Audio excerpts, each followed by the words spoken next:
dalam suratul Mulk ayat yang ke-6, ke-7 dan ke-8. Allah Subhanahu wa taala berfirman, "Walillazina kafaru bi rabbihim adzabu jahannam wa bi'sal masir," kata Allah. Dan adapun golongan orang yang ingkar, yang kufur, yang tak taat, yang lawan aku, bagi mereka neraka jahannam wa bi'sal masir, dan adalah neraka jahannam itu seburuk-buruk tempat kembali, kata Allah. Idza ulqu fiha, setiap kali mereka dilempar, dicampak masuk ke dalam neraka jahannam, sami'u laha syahiqan, mereka akan mendengar suara jeritan, ngauman, jergahan neraka yang sangat memedihkan.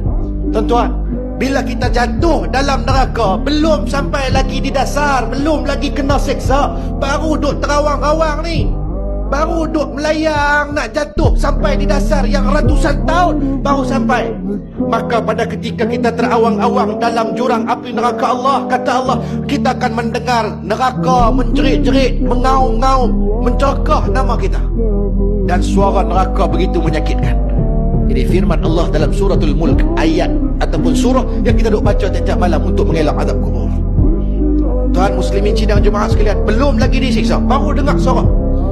Sakit dah, azab dah. Kullama ulqiya fiha fawjun sa'alahum khazanatuha alam ya'tikum nadhir.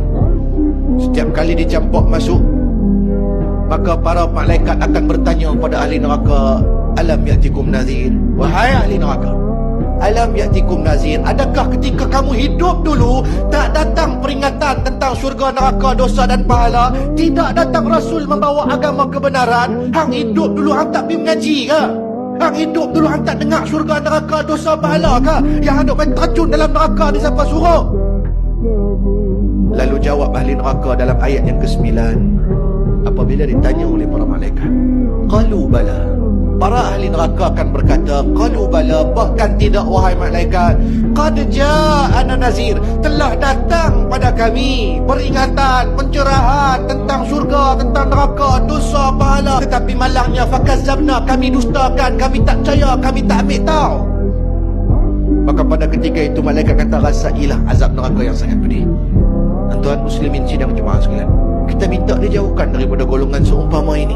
Dan kalau kita minta dijauhkan saja, tanpa ada usaha untuk kita main mengaji, untuk kita main masjid, meramaikan rumah Allah, seperti mana kita boleh main ramai pada hari Jumaat ni? Tuan-tuan, hanya sekadar niat saja, tidak ada usaha dan tidak ada kekuatan dan keyakinan untuk kita ubah diri kita, maka benda lagu itu tidak akan berubah sampai bila-bila.